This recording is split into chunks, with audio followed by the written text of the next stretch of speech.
Hello everyone, it's Bella Malloy here, host of Seek Travel Ride. Welcome to another episode in our Cycle Shorts midweek series where I'm sharing what it was like for you, one of our listeners, during one day of your trip. So far in this midweek series we have gone right around the world, and this week we will be showcasing Mexico. Before we get into today's episode, I was wondering if you could do me a real quick favour. If you've gotten any value out of listening to these episodes on Seek Travel Ride, please go into your podcast player app and give the show a 5-star rating and, if possible, a review. The reason this will make a difference is it acts as social proof so that new listeners who are scrolling through their podcast recommendations, they see the show, they see that so many people love it, and they give the show a listen. It also acts as further social proof for potential guests who they themselves go, wow, this is a show worth being on. So if you could take some time out now to do that for me, that would be mega. Now for today's episode, I am featuring listener Chucho Estrada, who is going to be sharing one day of his trip cycling along the Mexican coastline. Without any further ado, let's listen to Chucho tell us all about that day. Hi, how are you? Thanks for inviting me to your show. I want to tell you, I like your show very much. When I was starting to planning my trip, I never before do something like a bike tour, so I learned a lot from other people's experiences in your show. Thank you for that. So, how is it a day bike touring across Mexico? Well, I choose a day at the beach in the state of Michoacan. And I choose that day because, well, first it's interesting that you ask for how is it a day? Because as we know, every day is an empty page. And you do the screenwriting with all the experiences that you live and can be like so suppressive and you didn't expect. So it's I like very much the share one day. So as I say, I was in Michoacan. I woke up in a beach called La Ticla, which is a surf spot. As soon as I wake up, I go to the beach and saw the guys and the girls surfing in the morning, you know, the first waves with the sun just coming up. And it was beautiful, the colors at the beach at that moment. And then I breakfast, I prepare my stuff, you know. You have to do all and prepare your bike again. I breakfast with some friends that I met there at the camping site, and then I said goodbye to them. You know, I stay there for a couple nights, so I create a little bit of bonding with them. And when I go and I hitch the highway, because it was a highway, I go. My route that day was from La Ticla to La Mantu Maruata, which is a beach like 30 miles. It was a 30-mile bike that day, and was really hot. You know, you don't have signal on the highway on the beaches around Michoacan. I love that because, well, when I went biking, I didn't care about the phone, but when you don't have signal, you don't have no choice. So I was enjoying so much the ride. There is mountains, so you go up, you go down, you turn left, you turn right. I mean, it's a lot of movement, you know. And then between La Ticla and Maruata, there is two beaches that I went there like probably 12 or 15 years ago, La Manzanillera and La Llorona. And I stopped there, and I stopped by. There was nobody there.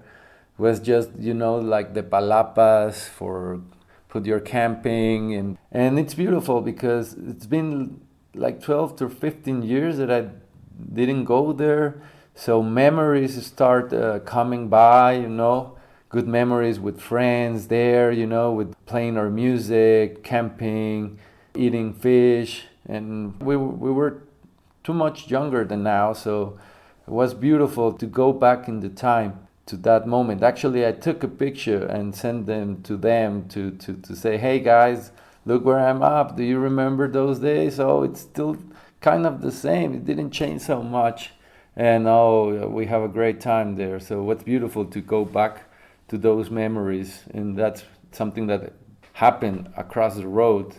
So I go back and I start cycling again. I don't remember, probably 10 miles more, 15 miles.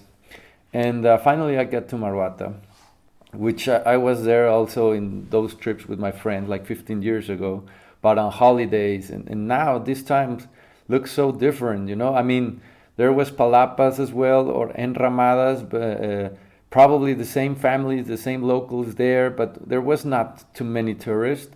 So the place looks completely different. And also, you know, traveling on bike, everything is different. It was so beautiful to go back to this place and discover it again like it was the first time there. I stopped and just eat some food, and then I met a couple who was there for that afternoon. They asked me, "Have you ever seen the finger of God?" And I say, "What is the finger of God?" And they told me it's like a rock inside the sea, very close to the beach. You can saw it. We can go. I think it's over there. And I say, "Okay, let's go." That last time when I was there, I didn't know this place, this rock. So we were walking together, talking, meet each other. Hey, where are you from? What you're doing? Ha ha ha, he he he. And suddenly, after like a rocky mountain, a small rocky mountain, there was kind of a finger of God made of stone inside the sea, very close to the beach, you know, like it's really impressive. I just stand there and look at for at least 30 minutes, almost an hour, you know, and because it's so close to the beach, the waves smash this finger with so much power because, you know, it's the Pacific, and you just feel like, I don't know, so it's a lot of energy in that place. It was so beautiful. It was sunset almost. But I was shocked, you know, like with a lot of feelings inside. And well, after that, we go back with them to the restaurant, camping site, kind of, you know. They invite me to dinner. So I dinner with them. And when we were dinnering, suddenly like a small turtle start to emerge from the sand. You know, it was incredible. And see these small turtles born and try to figure out where was the sea, because, you know, the lights confuse them. So I remember that we jumped from the table and we start guide the small little turtles into the sea, and was so unexpected, and that was really, really beautiful. There was quite a lot, like probably 50, 60, 70, I don't remember, but we were looking around and there was turtles emerging from the sand. That gives you a very beautiful vibe, a very beautiful feeling about life, I guess. And also I saw the mom, you know, this huge turtle putting, I don't know if eggs or what, but there was, you know, like making these movements into the sand and then go back to the sea also, but, you know, without rush, you know, and struggling a little bit with the sand. And it was a beautiful thing to watch. I never saw before. I saw small turtles, but never like unexpected, and never I saw a big turtle, a mom turtle, putting their eggs and hiding into the sand. That was a beautiful experience to watch. After my friends leave, I stayed there. I was the only person there for camping, but at the end I decided not to put my tent. I was tired, so I decided to just sleep in a hammock, because a lot of people there, the locals, sleep on hammocks nearly to the beach. So I decided to try, you know, they told me, if you want to sleep on a hammock, you can use that one.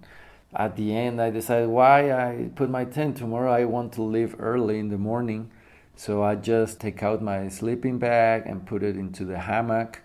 And I just saw how the locals put their body into the hammock. And I follow that, and just I sleep so well that night. So a lot of things happened that day. My trip was from Tijuana to Cancun, so imagine I spent like 8 months traveling across the country from the western point to the eastern. So this was just one of those days of the almost 280 days. Every day it's a new story, and for me it was special to share this day with you and with all the people that listen to your podcast. Thank you so much. Thank you so much, Chucho, for sharing your day there on this incredible journey through Mexico. I could really feel that incredible sense of nostalgia that you must have had and that you spoke with at the very start there, revisiting an area you had been to over 10, 15 years ago with your friends. And I love that they were also the first people you wanted to share that experience with, messaging them, telling them, hey, guess where I am? Because I could just certainly feel that would be something that I would myself look to do. And then to have that incredible encounter with those strangers showing you that incredible rock formation. Listeners, if you follow us on Seek Travel Ride via our Instagram account, which is at Seek Travel Ride, you'll be seeing that I'm going to be posting photos from this day from Chucho's experience, and you will get to see what that incredible rocky outcrop looks like. I can fully understand, Chucho, why you stood there mesmerised for 30 minutes just watching the waves roll in and out. And then to top your experience off with watching those little baby turtles going out to the shore for the first time, and the large turtle, the mother. Wow, what an experience. Then kicking back, taking it all in like a local, sleeping in the hammock under the stars. What a day on this journey. I cannot wait to dig in further into your story, and I certainly look forward to one day featuring you as a guest for a full episode of the show. Superfans of Seek Travel Ride will know that this is where I especially love to shout out those of you who have done me an incredible favour and bought me a virtual coffee. Each week I am being thoroughly caffeinated by you, and I love seeing the messages attached to these as well. This week I'd like to give a shout out to Paul DeVitt, who says, "Hi Bella, this year I discovered your podcast, and this year I also had my first bike holiday. I always look forward to your podcast. It is always a great source of inspiration. Greetings, Paul." Well, thank you so much, Paul, for reaching out, and I'm really glad to hear that you have recently discovered the joy which comes with travelling on a bike as well. Nothing comes close to experiencing new places on two wheels, and I'm so glad that you are listening to the episodes to provide inspiration, and I hope that after taking your first adventure that there will be many more to come. Thank you so much for supporting the show. And I'd also love to give a shout out to Marcelo Pacifici. Marcelo, I hope I pronounced your last name correctly there.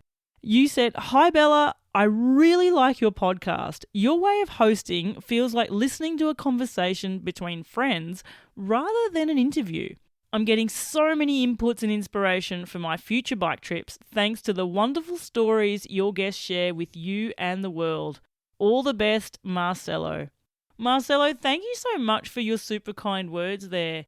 I've got to say, I'm certainly not qualified as an interviewer, and I guess realistically, I often see these more as long-form conversations rather than a Q&A style interview. I'm really glad that you like that sort of casual approach that I take, and that you're enjoying listening to each and every episode. Thank you so much for supporting what I'm doing here on Seek Travel Ride. Now, listeners, if you would like to do as Marcelo and Paul have done and show me some appreciation, you too can buy me some virtual coffee. I've provided a link to my Buy Me a Coffee page in the show notes. Click the link, buy me a coffee, and more importantly, let me know what you love about the show. Until the next episode, I'm Bella Malloy. Thanks for listening.